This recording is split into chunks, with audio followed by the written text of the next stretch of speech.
ನಮಸ್ಕಾರ ವೀಕ್ಷಕರೇ, ವಿಶೇಷ ಕಾರ್ಯಕ್ರಮಕ್ಕೆ ತಮ್ಗೆಲ್ಲರಿಗೂ ಸ್ವಾಗತ. ನಾನು ಶರಣಬಸು ಬಿಕೆ. ಇವಾಗೇನು ರಾಜ್ಯದ ಮತ್ತು ರಾಷ್ಟ್ರದ ಗಮನ ಸೆಳೀತಾ ಇದೆ ಬಿಡದಿ ಟೌನ್ಶಿಪ್. ಬಿಡದಿ ಟೌನ್ಶಿಪ್ ವಿಚಾರವಾಗಿ ಸಾಕಷ್ಟು ವಿರೋಧ ಮತ್ತು ಪರ ನಾವು ಹೇಳಿಕೆಗಳನ್ನ ಕೇಳ್ತಾ ಇದ್ದೀವಿ. ಇವತ್ತು ಬಿಡದಿ ಟೌನ್ಶಿಪ್ ವಿಚಾರವಾಗಿ 84% ಜನ ಬಿಡದಿ ಟೌನ್ಶಿಪ್ ಪರವಾಗಿದ್ದಾರ ಅಂತ ಹೇಳಿ ಸರ್ಕಾರ ಹೇಳಿಕೆ ಕೊಡ್ತಾ ಇದೆ. ವಿರೋಧ ಪಕ್ಷಗಳು ಅದರ ವಿರುದ್ಧವಾಗಿ 90% ಜನ ಬಿಡದಿ ಟೌನ್ಶಿಪ್ ವಿರುದ್ಧ ಇದ್ದಾರೆ ಅಂತಕ್ಕಂಥದ್ದು. ಅದು ಯಾರ ವಿರೋಧ ಇದ್ದಾರೆ, ಯಾರ ಪರ ಇದ್ದಾರೆ ದಾಖಲಾತಿಗಳ ಮೂಲಕ ಗೊತ್ತಾಗೇ ಆಗತ್ತೆ.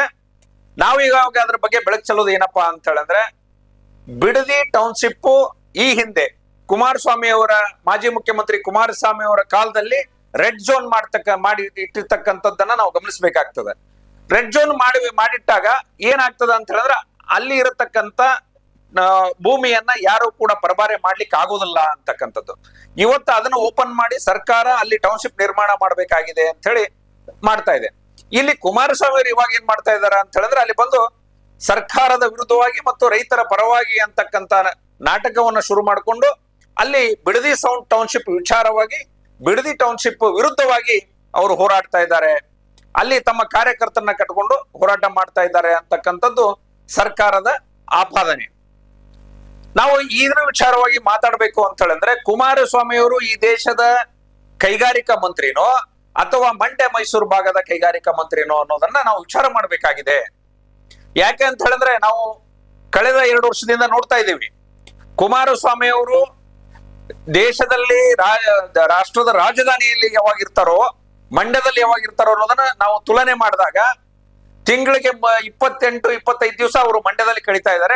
ಮಿಕ್ಕಿದ್ದು 1 ವಾರಗಳ ಕಾಲ ದೆಹಲಿಯಲ್ಲಿ ಇರ್ತಾರೆ. ಇವರು ಬೇರೆ ರಾಜ್ಯದಕ್ಕೆ ಇವರು ಪ್ರವಾಸ ಮಾಡೋದು ಯಾವಾಗ, ಅಲ್ಲಿ ಯೋಜನೆಗಳನ್ನ ಜಾರಿಗೆ ತರೋದು ಯಾವಾಗ ಅನ್ನೋದನ್ನ ನಾವು ವಿಚಾರ ಮಾಡತಕ್ಕಂಥದ್ದು.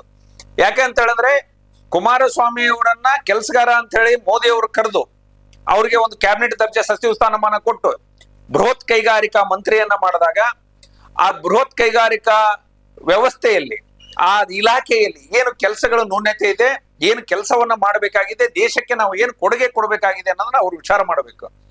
ನಾವು ಇಲ್ಲಿ ನಮ್ಮ ಕೇಂದ್ರ ಸಚಿವರು ಇನ್ನೊಬ್ರು ಇದ್ದಾರೆ, ವಿ ಸೋಮಣ್ಣ ಯಾವ ರೀತಿ ಕಾರ್ಯಪ್ರವೃತ್ತರಾಗಿದ್ದಾರೆ, ಕುಮಾರಸ್ವಾಮಿ ಯಾವ ರೀತಿ ಕಾರ್ಯಪ್ರವೃತ್ತರಾಗಿದ್ದಾರೆ ತುಲನೆ ಮಾಡಬೇಕಾಗಿದೆ. ಯಾಕೆ ಅಂತ ಹೇಳಿದ್ರೆ, ಇವರು ಕೆಲಸಗಳ ಮೂಲಕ ಅಲ್ಲ, ಕಾಂಟ್ರವರ್ಸಿ ಹೇಳಿಕೆಗಳ ಮೂಲಕ ಕುಮಾರಸ್ವಾಮಿ ಅವರು ಏನು ಪಬ್ಲಿಸಿಟಿ ಗಳಿಸ್ತಾ ಇದ್ದಾರೆ ಅಂತಕ್ಕಂಥದ್ದು. ಒಂದ್ ಕಡೆ ಸೋಮಣ್ಣ ತನ್ನ ಅಂಕಿ ಅಂಶಗಳ ಮೂಲಕ, ತನ್ನ ಕೆಲಸಗಳ ಮೂಲಕ ಜನಮನ ಸೆಳೆತಕ್ಕಂಥದ್ದನ್ನ ನಾವು ನೀವೆಲ್ಲ ನೋಡ್ಬೋದು. ಹೀಗಾಗಿ ಇಲ್ಲಿ ಇನ್ನೊಂದು ಏನು ವಿಚಾರ ಆಗಿದೆ ಅಂದ್ರೆ, ಬಿಡದಿ ಟೌನ್ಶಿಪ್ ಅಲ್ಲಿ ಕುಮಾರಸ್ವಾಮಿ ಏಕಾಂಗಿಯಾಗಿ ಹೋರಾಟ ಆಗಿದೆ. ಇಲ್ಲಿ ಏನು NDA ಮಿತ್ರ ಪಕ್ಷವಾದ ಬಿಜೆಪಿ ಇಲ್ಲಿ ನ್ಯೂಟ್ರಲ್ ಇದೆ. ಇಲ್ಲಿ ನಾವು ಏನ್ ಕಾಣಬಹುದು ಅಂತ ಹೇಳಿದ್ರೆ, ಸರ್ಕಾರದ ಜೊತೆ ನೇರಾನೇರವಾಗಿ ಮಿಂಗಲ್ ರಾಜಕಾರಣವನ್ನ ಬಿಜೆಪಿ ಮಾಡ್ತಾ ಇದೆ ಅಂತಕ್ಕಂಥದ್ದು ಎಲ್ಲರೂ ಕೂಡ ಆಪಾದನೆ ಮಾಡ್ತಾ, ಅದು ಸತ್ಯ ಅಂತ ಕೂಡ ಅನಿಸ್ತಾ ಇದೆ ಅಂತಕ್ಕಂಥದ್ದನ್ನ ನಾವು ನೀವು ನೋಡ್ಬೇಕಾಗತ್ತೆ. ನಾವು ಇನ್ನೊಂದು ವಿಚಾರವಾಗಿದ್ರೆ, ಬಿಡದಿ ಟೌನ್ಶಿಪ್ ಬಗ್ಗೆ ಬಿಜೆಪಿ ಯಾಕೆ ಚಕಾರ ಎತ್ತಾ ಇಲ್ಲ, ಇಲ್ಲಿ ಅವರು ಧ್ವನಿ ಎತ್ತಿದ್ರೆ ಏನ್ ತೊಂದರೆ ಆಗತ್ತೆ ಒಂದನ್ನ ನಾವು ವಿಚಾರ ಮಾಡ್ಬೇಕು.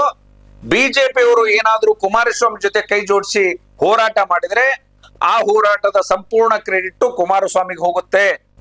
ಮಂಡ್ಯ ಕ್ಷೇತ್ರ ಕುಮಾರಸ್ವಾಮಿ ಹಿಡಿತದಲ್ಲಿ ಇರಬಾರದು ಅಂತಕ್ಕಂಥದ್ದು ಬಿಜೆಪಿ ಏಕೈಕ ಅಜೆಂಡಾ. ಹೀಗಾಗಿ ಬಿಜೆಪಿ ಅವರು ಯಾರು ಕೂಡ ಅಲ್ಲಿ ಸ್ಟೇಟ್ಮೆಂಟ್ ಕೊಡ್ತಾ ಇಲ್ಲ. ಬಿಜೆಪಿಯ ವಿರೋಧ ಪಕ್ಷ ನಾಯಕನಾದಂತ ಆರ್ ಅಶೋಕ್ ಮುಖ್ಯಮಂತ್ರಿಗಳನ್ನ ವೈಯಕ್ತಿಕವಾಗಿ ಟೀಕಾ ಮಾಡೋದು ಬಿಟ್ರೆ ಯಾವುದೇ ಸರ್ಕಾರದ ಯೋಜನೆಗಳ ಬಗ್ಗೆ ಇವತ್ತವರೆಗೂ ಟೀಕಾ ಮಾಡಿದ್ದು ನಾವು ಕಾಣೋದಿಲ್ಲ. ಅಧಿಕೃತ ವಿರೋಧ ಪಕ್ಷದ ನಾಯಕನಾಗಿ ವಿರೋಧ ಪಕ್ಷದ ಅಂತ ಹೇಳಿದ್ರೆ ಏನಪ್ಪಾ, ಪ್ರಜಾಪ್ರಭುತ್ವದ ಕಾವಲು ನಾಯಿ ಅಂತ ಹೇಳ್ತೀವಿ ನಾವು. ಈ ಪ್ರಜಾಪ್ರಭುತ್ವದ ಕಾವಲು ನಾಯಿ ಕೆಲಸ ಏನು? ಸರ್ಕಾರದ ನ್ಯೂನ್ಯತೆಗಳನ್ನ ಎತ್ತಿ ಹಿಡಿದು ತೋರಿಸ್ತಕ್ಕಂಥದ್ದು, ಸರ್ಕಾರದ ತಪ್ಪುಗಳನ್ನ ಬಯಲಿಗೆಳತಕ್ಕಂಥದ್ದು, ಸರ್ಕಾರದ ಕಿವಿ ಹಿಂಡೋ ಕೆಲಸ ವಿರೋಧ ಪಕ್ಷದ ನಾಯಕ ಮಾಡಬೇಕು. ಈ ಹಿಂದೆ ನಾವು ಸಿದ್ದರಾಮಯ್ಯನವರ ವಿರೋಧ ಪಕ್ಷ ನಾಯಕನ ಸ್ಥಾನದಲ್ಲಿ ನೋಡಿದ್ದೀವಿ. ಅವ್ರು ಯಾವ ರೀತಿ ಸರ್ಕಾರಗಳನ್ನ ಕಿವಿ ಹಿಡ್ತಾ ಇದ್ರು, ಯಡಿಯೂರಪ್ಪನವರು ಯಾವ ರೀತಿ ಸರ್ಕಾರದ ಕಿವಿಯನ್ನ ಹಿಡ್ತಾ ಇದ್ರು ಅಂತಕ್ಕಂಥದ್ದನ್ನ ನಾವು ತುಲನೆ ಮಾಡಿದಾಗ ಆರ್ ಅಶೋಕ್ ಇಲ್ಲಿ ಸಂಪೂರ್ಣ ಶೂನ್ಯ ಅಂತಕ್ಕಂಥದ್ದನ್ನ ನಾವು ಮನಗಾಣಬೇಕಾಗದೆ. ನಾಲಾಯಕ್ ವಿರೋಧ ಪಕ್ಷದ ನಾಯಕ ಯಾರಾದ್ರೂ ಕರ್ನಾಟಕದಲ್ಲಿ ಇದ್ರೆ ಅದು ಆರ್ ಅಶೋಕ್. ಹೀಗಾಗಿ ಸರ್ಕಾರಕ್ಕೆ ಚಾಟಿ ಮುಟ್ಟಿಸಲೇಬೇಕಾದ್ರೆ, ಸರ್ಕಾರದ ಮುಖ್ಯಮಂತ್ರಿ ಮತ್ತು ಸರ್ಕಾರದ ಸಚಿವರ ವಿರುದ್ಧ ಮಾತಾಡಬೇಕಾದ್ರೆ ಅಂಕಿ ಅಂಶಗಳ ಜ್ಞಾನ ಬಹಳಷ್ಟು ಬೇಕಾಗತ್ತೆ. ಯಾವುದೇ ವೈಯಕ್ತಿಕ ಟೀಕೆಯಿಂದ ಸರ್ಕಾರವನ್ನ ಅಲುಗಾಡ್ಸಕ್ಕೆ ಆಗೋದಿಲ್ಲ. ಸರ್ಕಾರವನ್ನ ನೀವು ಅಲುಗಾಡಿಸಲೇಬೇಕು ಅಂತ ಹೇಳಿದ್ರೆ ಸರ್ಕಾರದ ನ್ಯೂನ್ಯತೆಗಳನ್ನ ಬಯಲಿಗೆಳಿಬೇಕು, ಸರ್ಕಾರದ ತಪ್ಪುಗಳನ್ನ ಬಯಲಿಗೆಳಿಬೇಕು. ಸಾಕಷ್ಟು ಅವಕಾಶಗಳಿದ್ರೂ ಕೂಡ ಬಿಜೆಪಿ ಮತ್ತು ಜೆಡಿಎಸ್ ಕೈ ಚೆಲ್ಲಿ ಕುಳಿತಿವೆ ಹೊರತು ಯಾವುದನ್ನು ಕೂಡ ಅಧಿಕೃತವಾಗಿ ತಾವು ವಿರೋಧ ಮಾಡ್ತಕ್ಕಂಥದ್ದನ್ನ ನಾವು ನೋಡಿಲ್ಲ. ಇವತ್ತು ಕುಮಾರಸ್ವಾಮಿಗೆ ಬಂದಿರೋದು ಅದೇ ಬಿಡದಿ ಟೌನ್ಶಿಪ್ ವಿಚಾರ ಒಂದು ಬಿಟ್ರೆ ಯಾವುದೇ ರಾಜ್ಯದ ಜ್ವಲಂತ ಸಮಸ್ಯೆಗಳು ಅವ್ರಿಗೆ ಕಾಣ್ತಾ ಇಲ್ಲ. ಮಳೆ ಆಗ್ಲಿಲ್ಲ, ಬರಗಾಲ ಬೀಸಾಕತ್ತು, ಜಲಾಶಯಗಳು ಖಾಲಿಗಳಾಗಿವೆ. ಮುಂದೆ ಸರ್ಕಾರದ ಯೋಜನೆಗಳೇನು, ಸರ್ಕಾರದ ಕಿವಿ ಏನ್ ಹಿಂಡಬೇಕು, ಸೆಂಟ್ರಲ್ ಗವರ್ಮೆಂಟ್ ಇಂದ ಏನ್ ನ್ಯೂನತೆ ಆಗಿದೆ, ಕೇಂದ್ರ ಸರ್ಕಾರದಿಂದ ರಾಜ್ಯಕ್ಕೆ ಬರಬೇಕಾದಂತದ ಆ ಅನುದಾನವನ್ನ ಎಲ್ಲ ಸಂಸದರು ಅಲ್ಲಿ ನಿಂತ್ಕೊಂಡು ಕೊಡಿಸ್ತಕ್ಕಂತ ಕೆಲಸವನ್ನ ಮಾಡಬೇಕು. ರಾಜ್ಯದ ಅಭಿವೃದ್ಧಿಗೆ ರಾಜ್ಯ ಸರ್ಕಾರಗಳ ಜೊತೆ ಕೈ ಜೋಡಿಸ್ಬೇಕು. ಬರೀ ಟೀಕೆ ಟಿಪ್ಪಣಿಯನ್ನ ಮಾಡ್ಕೊಂಡೇ ಹೋದ್ರೆ ಕೆಲಸಗಳು ಆಗೋದಿಲ್ಲ ಅಂತಕ್ಕಂಥದ್ದನ್ನ ವಿರೋಧ ಪಕ್ಷಗಳು ಅರ್ಥಕೋಬೇಕು.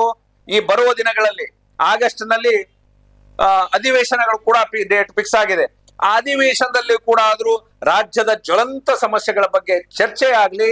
ಕುಮಾರಸ್ವಾಮಿ ಅವರು ಬಿಡದಿ ಟೌನ್ಶಿಪ್ ಒಂದೇ ಬಿಟ್ಟು ರಾಜ್ಯದ ಜ್ವಲಂತ ಸಮಸ್ಯೆಗಳ ಬಗ್ಗೆ ಕಳಸಾ ಬಂಡೂರಿ ಇರ್ಬೋದು, ಮಹದಾಯಿ ಇರ್ಬೋದು, ಕೃಷ್ಣಾ ಇರ್ಬೋದು, ಅಪ್ಪರ್ ತುಂಗಾ ಇರ್ಬೋದು, ಅವುಗಳ ಬಗ್ಗೆ ಕೇಂದ್ರದಲ್ಲಿ ಸದನದಲ್ಲಿ ಅವರು ಸರ್ಕಾರದ ಗಮನ ಸೆಳೆಯುವಂತ ಕೆಲಸವನ್ನ ಮಾಡ್ಲಿ ಅಂತ ಹೇಳ್ತಾ ಇದು ಬಿಡದಿ ಟೌನ್ಶಿಪ್ಗೆ ಪೂರ್ಣ ವಿರಾಮವಿಟ್ಟು ಮುಂದೆ ಏನೈತಿ ಕೇಂದ್ರ ಸರ್ಕಾರದ ಬಾಕಿ ಯೋಜನೆಗಳನ್ನ ರಾಜ್ಯಕ್ಕೆ ತಂದು ರಾಜ್ಯದ ಅಭಿವೃದ್ಧಿಯನ್ನ ಮಾಡುವಂತ ಕೆಲಸವನ್ನ ಕುಮಾರಸ್ವಾಮಿ ಮತ್ತು ಅವರ ತಂಡದವರು ಮಾಡ್ಲಿ ಅಂತಕ್ಕಂತ ಮಾತನ್ನ ನಾವು ಹೇಳ್ಬೇಕಾಗತ್ತೆ. ಹೀಗಾಗಿ ಮುಂದಿನ ದಿನಮಾನಗಳಲ್ಲಿ ಬರುವ ಅಧಿವೇಶನದಲ್ಲಿ ಅದು ಕೇಂದ್ರ ಸರ್ಕಾರದ ಅಧಿವೇಶನ ಇರ್ಬೋದು, ರಾಜ್ಯ ಸರ್ಕಾರದ ಅಧಿವೇಶನ ಇರ್ಬೋದು, ಈ ಸಂಸದರು ಮತ್ತು ಶಾಸಕರು ಯಾವ ರೀತಿ ಈ ಜ್ವಲಂತ ಸಮಸ್ಯೆಗಳಿಗೆ ಬೆಳಕು ಚೆಲ್ತಾರ ಅಂತಕ್ಕಂಥನ್ನ ನಾವು ನೀವು ಕೂಡ ಕಾದು ನೋಡೋಣ. ಧನ್ಯವಾದಗಳು.